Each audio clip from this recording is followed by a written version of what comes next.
If you clicked on this video, I already know something about you. Someone hurt you. Maybe more than one person. Maybe it keeps happening.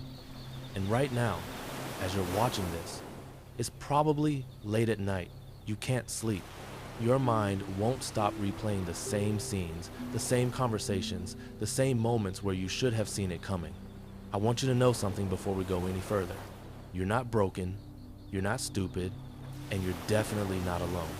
I'm here with you right now, and I understand. I'm a psychologist, and I've sat with hundreds of people who've said the exact same thing you're thinking. Why do I keep choosing the wrong people? But here's what I need you to understand. You're not choosing wrong people.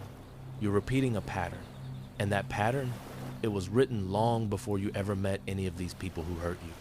Let me ask you something. Think about the last person who broke your heart. The one who lied. The one who made you feel crazy. The one who was there one day and gone the next. Now think about the person before that and the one before that. Do you see it? The same characteristics. Different face, different name, same energy, same unavailability, same hot and cold behavior. Same way of making you feel like you're too much and not enough at the same time. This isn't coincidence. This is your unconscious mind trying to solve an old problem. Stay with me. I'm going to explain this in a way that will change how you see your entire relationship history. When you were young, you learned what love looked like. Not from movies, not from books, from the people who raised you. And here's the difficult truth. Sometimes the people who loved us the most also hurt us the most. Not because they were evil, usually because they were wounded too. Maybe your parent was emotionally unavailable. Maybe they were inconsistent, warm one day and cold the next. Maybe they were critical. Maybe they left. Maybe they were physically there, but emotionally absent. Your child brain couldn't understand this, so it created a story. And that story usually went something like this. If I could just be better, smarter, quieter, more helpful, more perfect, then they would love me the way I need. You spent your childhood trying to earn a love that should have been given freely. And you failed. Not because you weren't good enough, because it was never about you. It was about their capacity, their wounds, their limitations. But your brain didn't know that, so it kept the story, and it kept the pattern. Now, decades later, you're an adult, and you meet someone, and something about them feels familiar. Not familiar like comfortable, familiar like home. And here's the trap. Home doesn't mean safe. Home means known. Your unconscious brain recognizes the pattern, the unavailability, the inconsistency, the need to prove yourself. And it says, yes, this one. If we can make this person love us, we can finally heal that childhood wound. So you choose them, not consciously. Your nervous system chooses them. Your attachment system chooses them. The wounded child inside you chooses them. And you try. God, do you try? You give more. You understand more. You forgive more. You make excuses. You wait. You hope. You convince yourself that if you just love them hard enough, they'll change. They'll see you. They'll choose you. But they don't. Or they do for a moment. Just long enough to pull you back in, and then they disappear again, and the cycle continues. This is called repetition compulsion. It's your psyche's attempt to master an old trauma by recreating it. Your brain actually believes that if you can get this unavailable person to love you, you can retroactively heal what happened when you were 5 years old. But it doesn't work. It never works. Because you're trying to get from a stranger what you needed from your parents. And no romantic partner can give you that. No amount of external validation can fill an internal void.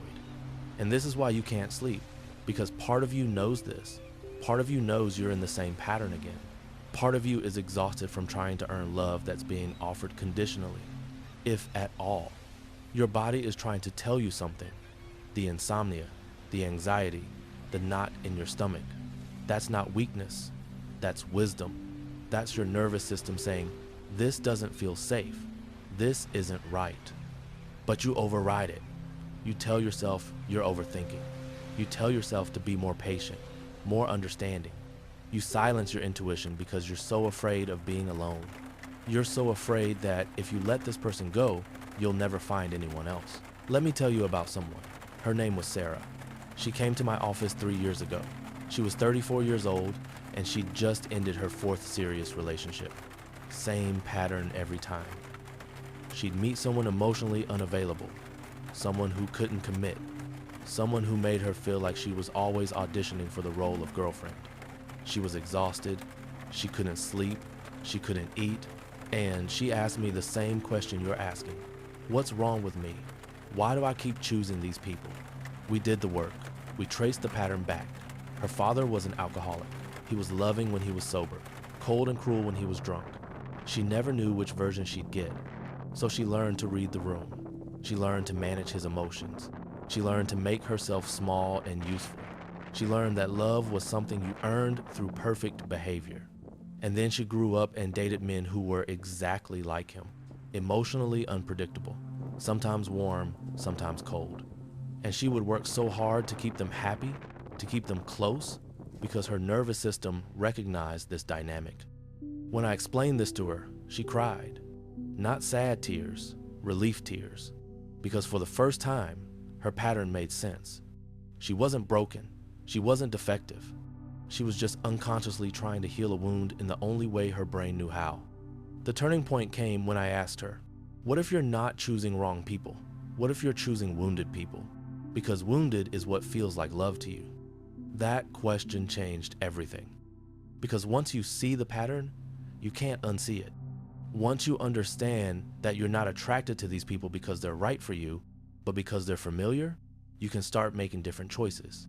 Sarah started therapy, real therapy, the kind where you go back and grieve what you didn't get as a child, the kind where you reparent yourself, the kind where you learn that your worth isn't something you earn, it's something you have inherently, just by existing. It took time. It wasn't linear. She had setbacks. She almost went back to her ex twice, but she didn't, because she started to notice something. The more she healed her relationship with herself, the less tolerance she had for people who didn't value her. The more she learned to give herself the validation she'd been seeking externally, the less attractive, unavailable people became. And then something interesting happened. She met someone who was actually available, someone who was consistent, someone who showed up. And her first reaction, she was bored. She told me, he's nice, but there's no spark. And I said, that's not the absence of spark, that's the absence of chaos. Your nervous system is so used to drama that stability feels boring. We talked about it. She stayed. She gave it a chance. And slowly, over time, she started to feel something she'd never felt in a relationship before. Peace, safety, the ability to sleep through the night without checking her phone. The ability to trust that when he said he'd call, he'd call. That was 3 years ago. They're engaged now.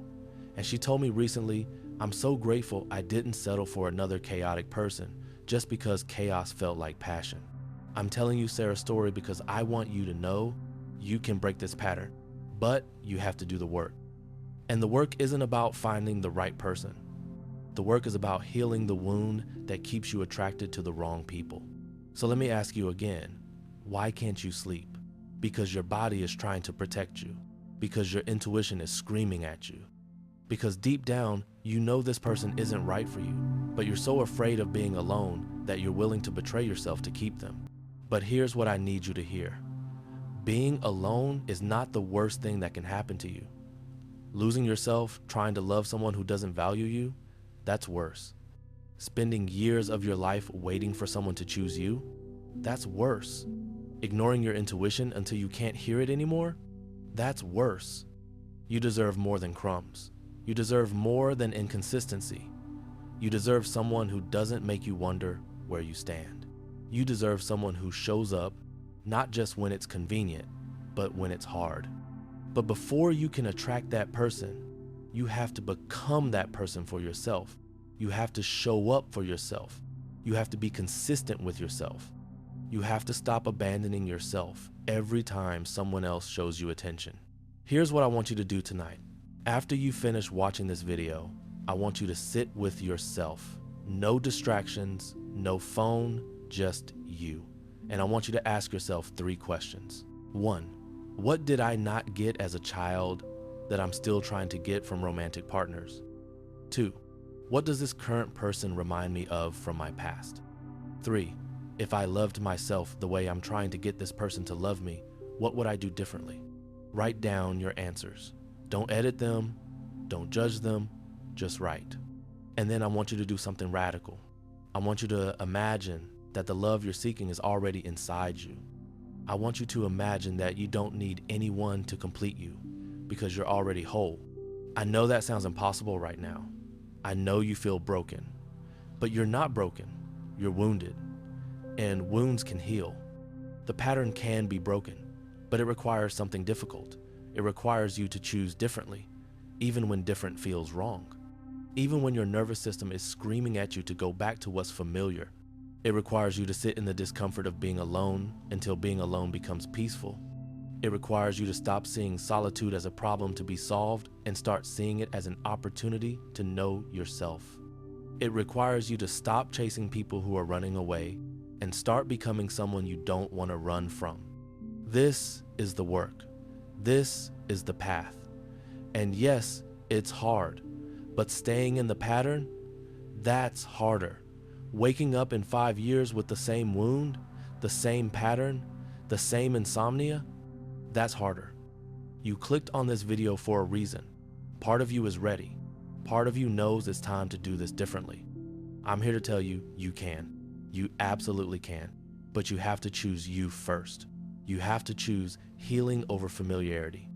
You have to choose peace over passion that's really just chaos in disguise.